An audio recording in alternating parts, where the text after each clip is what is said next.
What follows is a guide for shifting your mindset to experiencing a world where real magic is not only possible, but it's your birthright. With this shift, miracle making will become something you not only believe in, but that you manifest in your everyday life. Number 1, reserve your judgment and your disbelief. I encourage you to cultivate a new, self-declared openness to anything and everything being a possibility for you.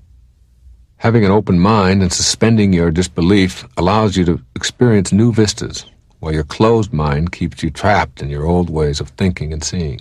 Real magic is only available to those who can imagine any and all possibilities, while letting the how it will happen take care of itself. 2, create a real magic zone in your mind. Make this a very private part of your life. Reserve a small piece of your consciousness exclusively for this. I've been able to manifest what constitutes miracles for myself by having this very private zone all to myself. Retreat there often to ask for the loving guidance, and the guidance will be there. Number 3, affirm yourself as a no-limit person. When you develop this real magic zone in your mind and trust that you can go there at will, begin to affirm to yourself that there are literally no limits to the powers that you possess. A great rule of thumb is this: if you can conceive of it in your mind, then it can be brought into the physical world. To become your own miracle worker, you'll have to change the thoughts that create your world of limits and boundaries. Why not include the presence of real magic in your life as well? Number 4, develop a new mindset toward the concept of intuition. You really must become comfortable with the idea that strong inner pleadings and sudden hunches are truly inner voices offering you guidance. Think of your intuitive self as God talking privately to you, just as you talk privately to God and call it prayer. I'm absolutely certain that you have numerous stories of times that an inner voice prompted you to behave in what seemed to be an irrational way and turned out instead to be life-saving. It happens to everyone. Most of us get these intuitive signals on a regular basis. Your intuition, that fuzzy inner voice that you hear so often, is a part of your life. It's there. It's real. Pay attention to it. Number 5, discover the secret that sits in the center and knows. Become familiar and comfortable with the notion that nothingness has something to offer you on your path to real magic. Consider, it's the space between the notes that makes the music. A note without space is one long sound. No nothingness, no music.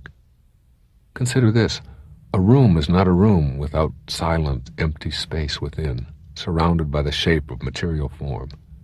No nothingness, no room. And so it is with you.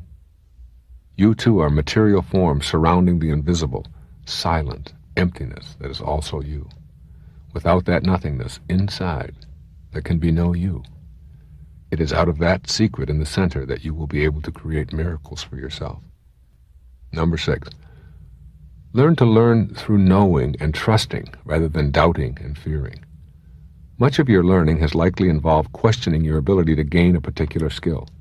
You were taught to doubt in a culture that stressed, you can't, it's wrong, you don't have the right background or the right credentials or the training or the experience. Out of doubt came a fear of your greatness, a fear of disapproval, a fear of failure or intimacy, and even success. If you want to become acquainted with real magic, fear and doubt must be replaced with trust and a strong reliance on internal knowing. Keep in mind as you shift to this new consciousness that behind fear is powerlessness. That which you fear you are fighting, and fighting always weakens you. Behind trust is empowerment and love. It is your choice always, and the choice begins in that amorphous inner world of the mind.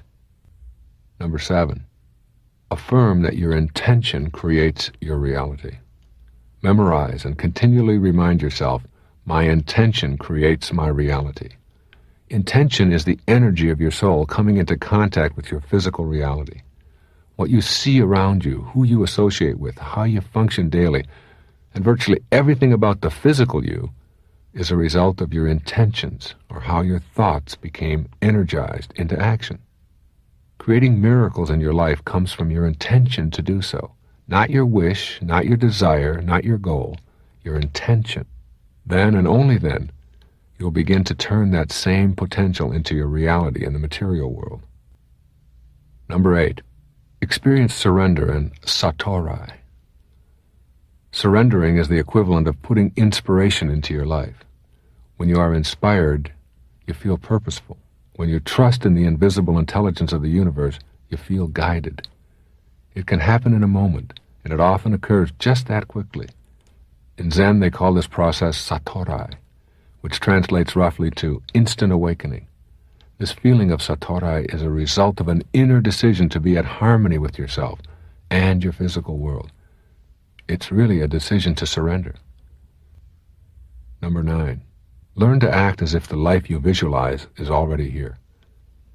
Act as if that which you perceive in your mind is already here in the physical world. You create your thoughts create your intentions create your reality. Consequently, you must begin to ignore your own doubt about the importance of your inner world and start acting as if the images you desire are already your reality.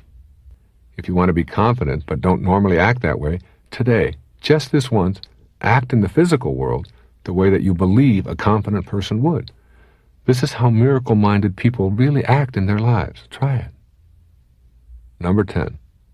Live according to your spiritual self first and your physical self second. In developing your mindset for real magic, you must begin the process of living primarily according to your spiritual self. Miracles will only occur if the choices you are making are in concert with your spiritual self. Your first responsibility is to your spiritual side. Consult your mind before acting, and therefore become authentic to yourself. It is nothing more than an internal shift. There is no need to rid yourself of physical habits nor pretend that your physical longings don't exist.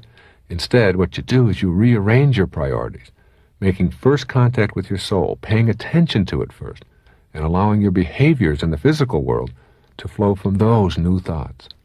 Look within and listen, and your priorities will be clearly seen and heard by your physical self.